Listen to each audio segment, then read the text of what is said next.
If we could come to order, please. Are there any public comments? Bill Howell? Thank you. Bill, I have to make you stand at the public speaker thing, and they'll turn on a microphone for you.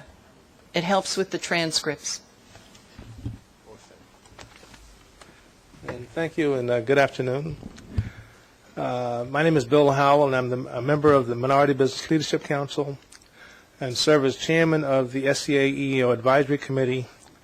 20 years ago, I served as a member of the then MTA MWBE Advisory Committee. Recently, I served as a member of the MTA Blue Ribbon Panel on Construction. I am the president of Howell Industries, a 25-year-old business based in Brooklyn, specializing in construction services. Everyone is focusing on how to do business in the 2010 economy. While the economy continues to be, is this on, by the way? Okay.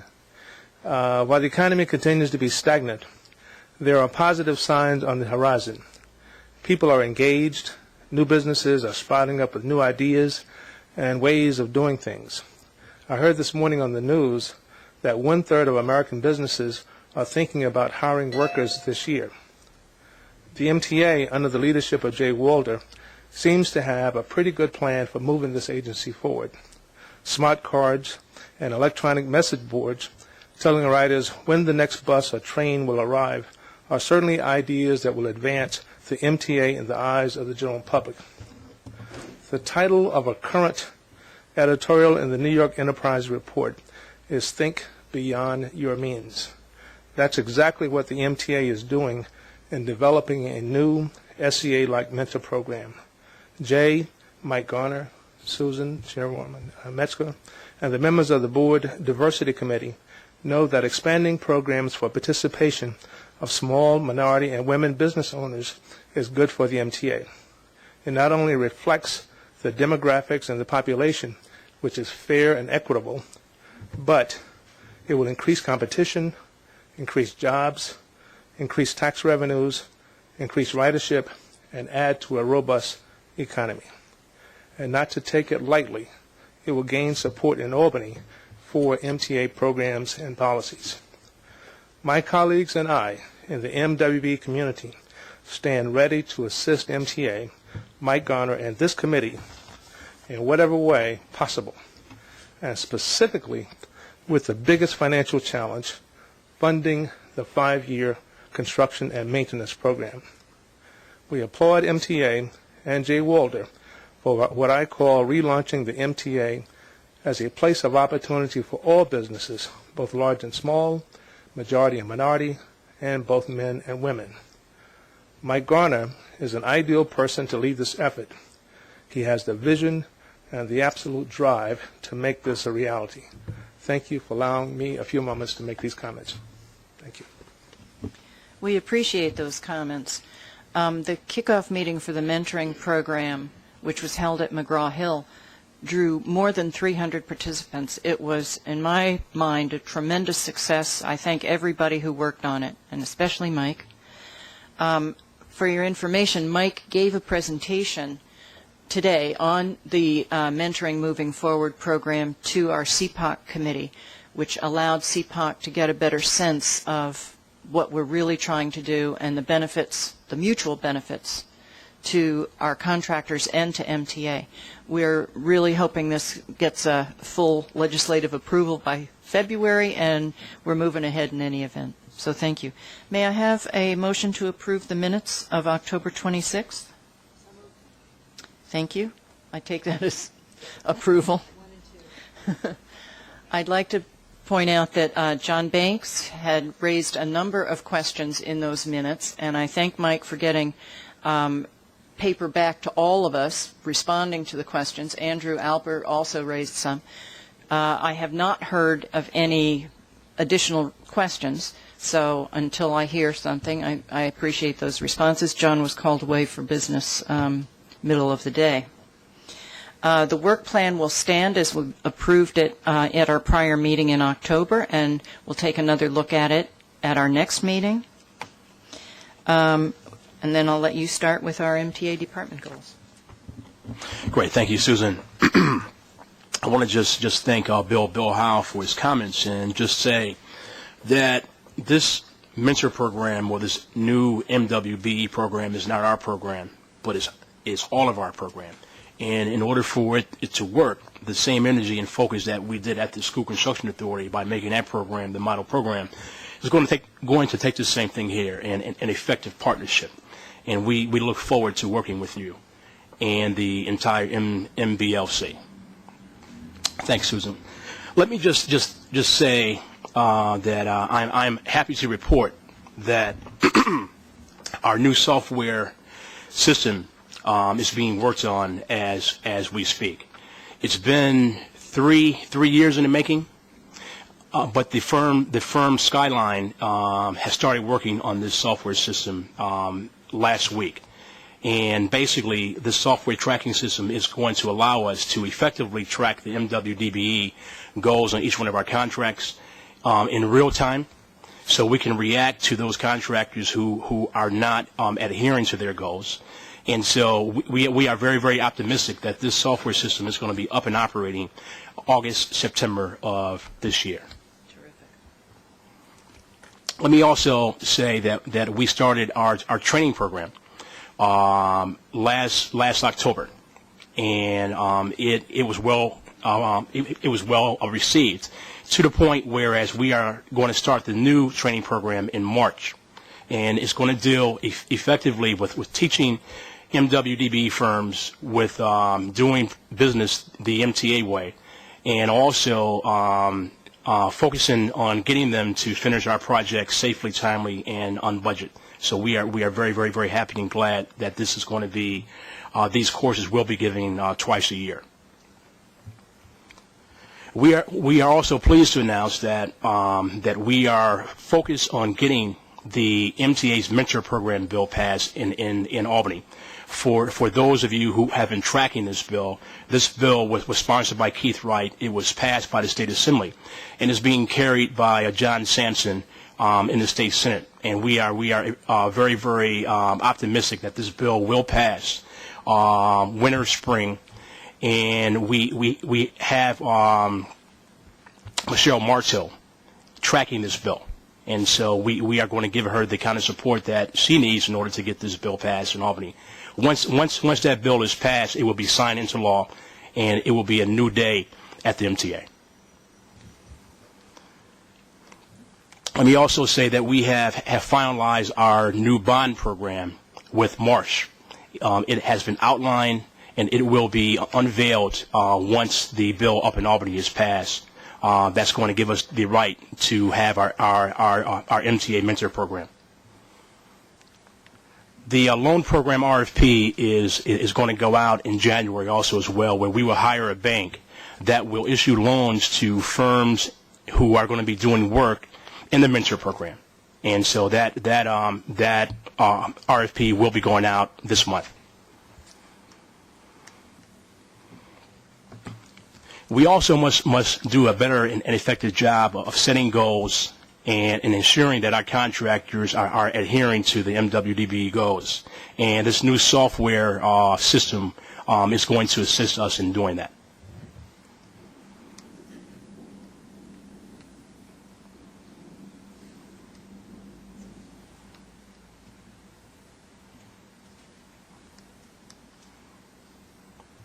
And with that being said, finally, that the goal setting process and the goal monitoring process is now being done in one office, and we are starting to see improvements with increases with respect to the MWDBE goals that were in fact set. So these are the goals as we move forth. Now I would like to get an overview on the outreach programs that we have.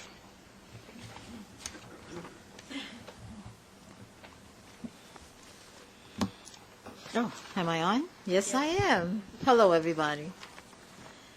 I think it's pretty self-explanatory, the outreach events that are going to take place between January and February and March.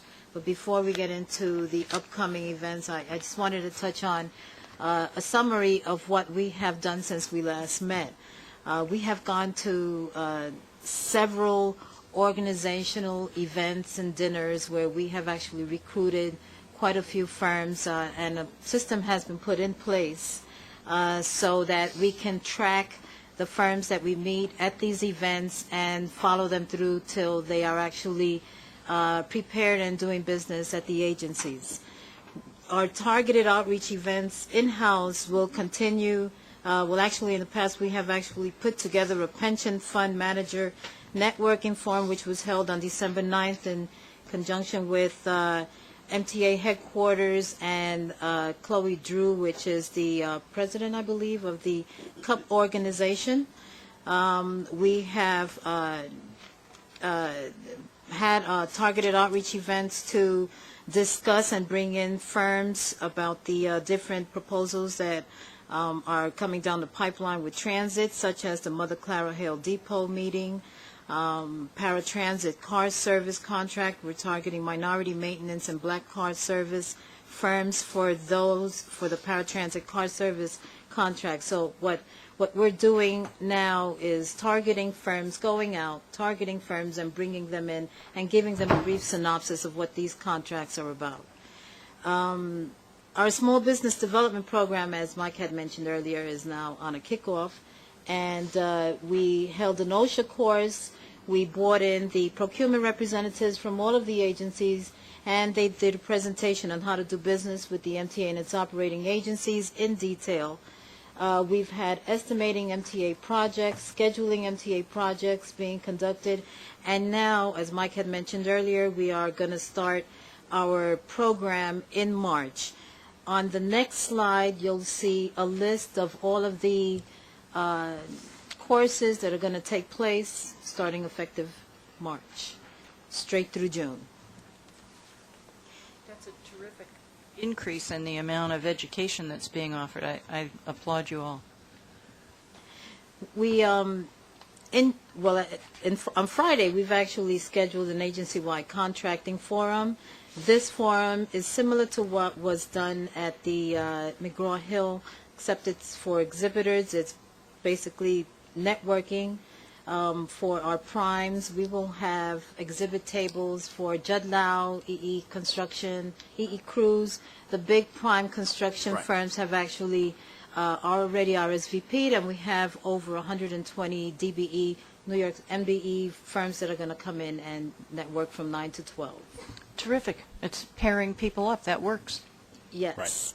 We have actually scheduled the certification workshops to include certification on the New York State side. So now we have not only DBE certification briefings, but also with New York State, and we're holding them monthly. So the firms that we meet at these dinners and outreach events, we are holding monthly, not quarterly, but monthly joint MWDB certification workshops. Moving on, we are going to coordinate another networking forum in March that is going to only include architects and engineers. And then we're going to do another forum that is going to identify commodities by bringing in the New York, New Jersey Supply Minority Diversity Council. So we're pretty busy. These next 3 months are going to be pretty busy. When it comes to the diversity, I have to announce that I am no longer the chair of the diversity, and we are going to pass that over to Gwen Harleston, and she will be presenting today. Thank you, Zenaida. Well, I'm very new at this diversity event coordination, so I'll just briefly go over some of the things that I've been in conversation with the agencies about for the first 3 months of 2010. During January 2010, Metro North had a display in Grand Central Terminal commemorating Dr. Martin Luther King's birthday. It was a spectacular display. I don't know if any of you had an opportunity to walk through Grand Central Terminal, but it did attract a lot of attention, and they were asked a lot of questions about their commemoration celebration. In February, Almost every agency will be celebrating African American History Month. Each will have their own individual celebration. One of the things that we're working toward, though, is having more joint diversity events. In March, MTA Diversity Council will be working with Metro North Diversity Council to celebrate Women's History Month. MTA Bus, Long Island Railroad, will also be celebrating Women's History Month. But we're trying to go in a different direction now. Thanks, Gwen. On the DB certification, Carolyn Green is going to give an overview, but let me just say that you will see an increase of firms who are certified. And I want to thank Carolyn and her staff. She even rescheduled her vacation in order to maximize the DB certification during last year. So thank you. Thank you, Mike.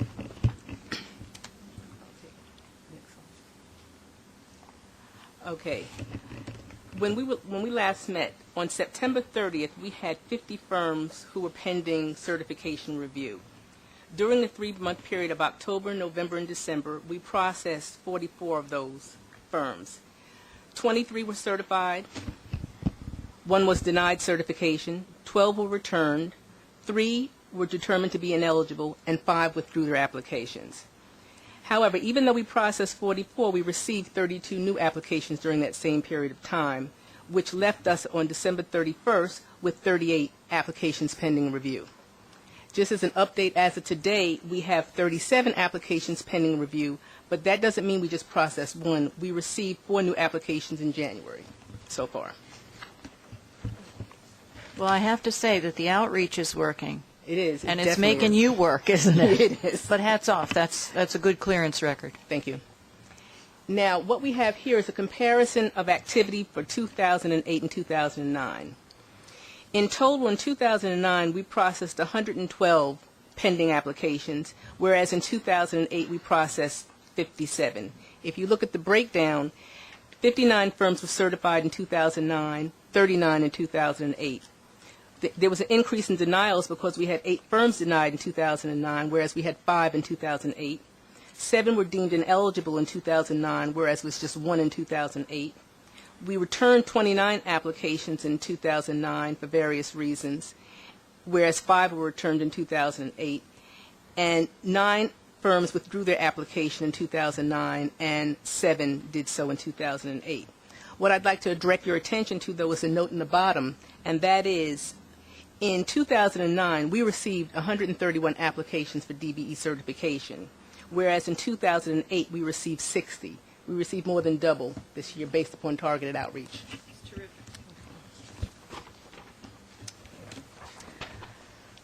This chart just provides a breakdown by month of the certification. In October, we certified 5 firms, November 3, and December 15, which brought it up to a total of 23 for this 3-month period. There was only 1 firm denied, and that was in December. In October, November, and December, each of those months we had a firm deemed ineligible. In October, we returned 1 firm, November 5 and December 6. In October, no firms withdrew their applications. However, in November, 1 firm did, and December, 4 firms withdrew their application. So that's the breakdown by month. And this is by service area. What we've been looking at is looking at the firms who are coming in for certification and seeing exactly what services they provide for us. We note that in October, we had 3 firms who provided construction or construction-related services, 1 professional service, 1 supplier, and no others. In November, we had 1 firm who provided construction and construction-related services, and 2 firms who provided other services. And in December, we had 4 firms who provided construction and construction-related services, 4 who provided professional services, 1 supplier, and 6 others. Now, just to give you some idea as to what some of the other services are, we have a broker of trucking services, a firm that provides temporary staffing for IT professionals, a firm who provides management consulting, another who provides temporary personnel placement. We also have a firm who does historical preservation analysis and review. We have a firm that provides technical writing, one who does computer design related services, and one who provides financial consulting. So it runs the gamut.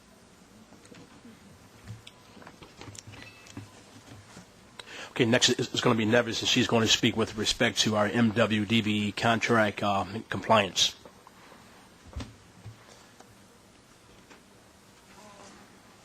Let me bring over to the mic. Your microphone. Mic. Your mic. Good afternoon, everyone. Can you turn it over to that now? Yes. Okay, the next slide, please. Okay.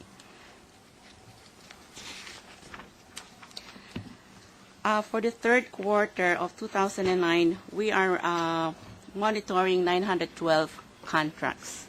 That includes all those that are active and those that are inactive, which means that the inactive contracts are those that are waiting for the agencies to close out their information. As of September 30, also 2009, we have there are a total of 1,156 MWDBE subcontractors performing on 3,656 subcontract work.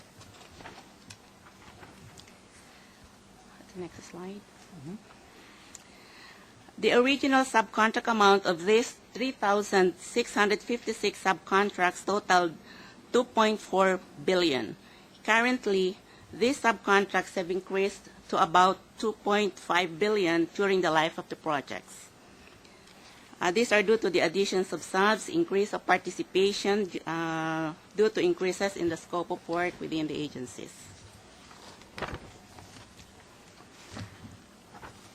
We have on the next slide. Okay. There are 2,823 FTA contracts awarded from January to September 2009. Yeah, I know. Right. That's something wrong. That's going to be corrected. Okay, Long Island Bus will be corrected. There's something. There's some problem with the number of The actual number contracts right in Long Island Bus versus the rest of the agency. Why is that so? On page 26. Page 26. The number of contracts, 2,785. Yes, for Long Island Bus, it looks a little odd. That's not a possible number. Yeah. No. It's because these contracts, this number of contracts include the small equipment and supplies. But they're all for Long Island Bus, all 2,700? Yes. Let me check that out. We will check it out. We'll get back. Thank you. Okay. Can't be. So where was I? Of this, there are 2,000. Like I said, there are 2,823 FTA contracts awarded, totaling to $2.145 billion, of which $1.42 billion are federally funded. Of this, there are 174 subcontracts totaling $211 million, or 14.9% of FTA dollars.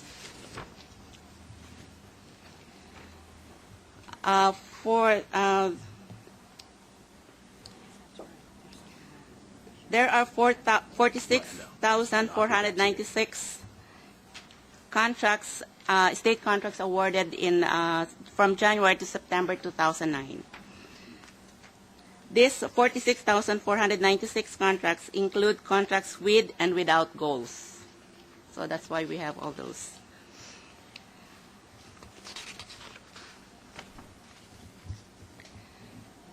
Breaking down these MWBE contracts, we have, that's just a breakdown of the previous slide, wherein we broke it down from MWBE into MBE and WBE. The next slide would be the DWBE also.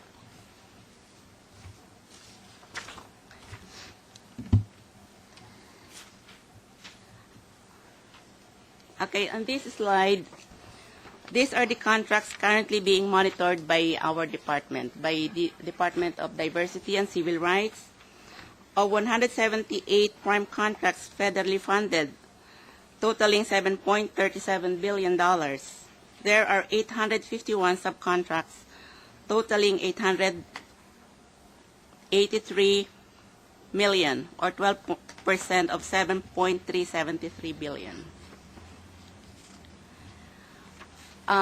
For the state-funded contracts, we have 734 state-funded contracts totaling $10.395 billion. And there are 2,805 subcontracts amounting to $1.54 billion, or about 15% of $10 billion.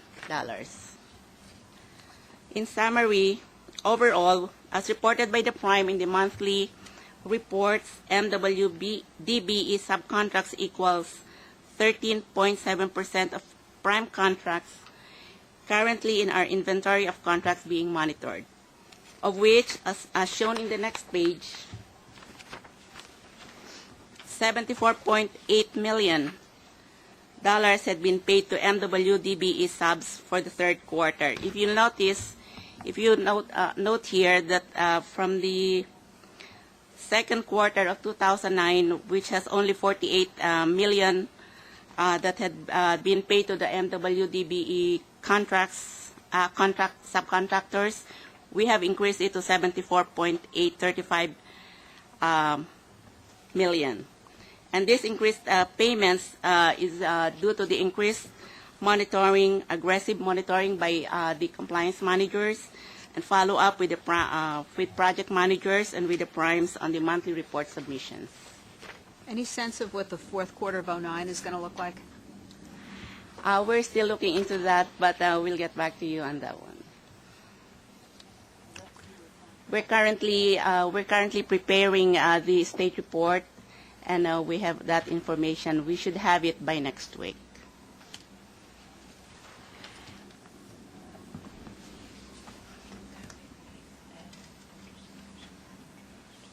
Yeah. I'm going to separate it. Okay. Gwen? For the EEO policy statement, all the agencies are updating these to include two new areas of discrimination. One is victim status of domestic violence, and the other, the federal, the EEOC new area of discrimination is now genetic information, protection of genetic information. So each of the agencies are updating their EEO policies, their sexual harassment policies, to make sure that these two new bases of discrimination are included. MTA has posted its EEO policy on the internet, and we are working to get it placed on the intranet. Most of the distribution for MTA is sent out in an employee mailing. They do a mass mailing every year. Some of the agencies will be distributing the updated policy statements with payroll, so everybody will be doing their own distribution of the new policies. Anybody have questions? Any questions, particularly about the policy issues that are being modified?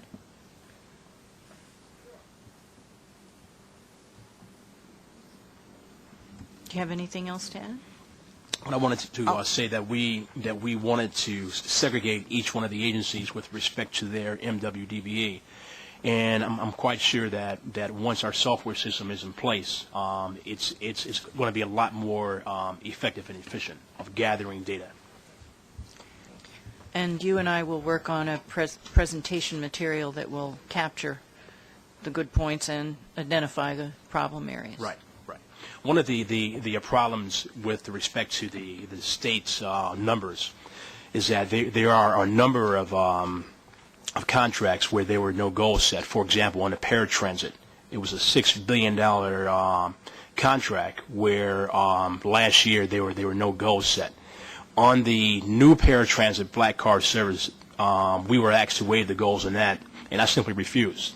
And so we're scouring the marketplace right now, finding minority black card services so they can respond to primes. There will also be goals set on those contracts as well. To have no MW BE goals on a $6 billion contract. Something's wrong with that. And we met last week in Queens with Malcolm Smith and others, and Jay said that he gets it, and going forth, we will do a more effective job in the goal-setting process. If we don't set the goal, we're not going to make the goal. Right. And our goal as a committee is to increase the goals, not just make the goals, but to increase them. I was pleased to hear Zenaida say that there was being an outreach was being made for paratransit drivers, because that was obviously an area that we needed to have some outreach in. Right. And that's an area where there have to be minority drivers. Right. Anything else? That's it. My goodness, this is a record meeting. Our next meeting is, I believe it's in March, April, and I don't have the schedule for that yet, but it should be posted shortly. I thank all of you for coming on such a miserable rainy day, but the sun is going to shine.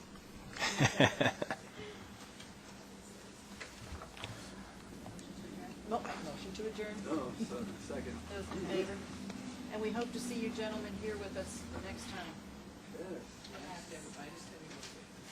What? The vote.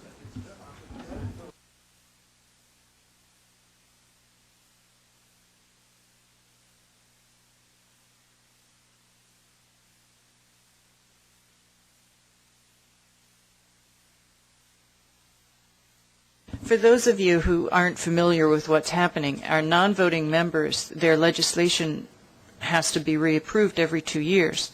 And because it hasn't yet been approved, they can't sit at the table with us. But I'm very proud that those non-voting members who serve on our committee are here today and didn't miss anything. So I thank them for that.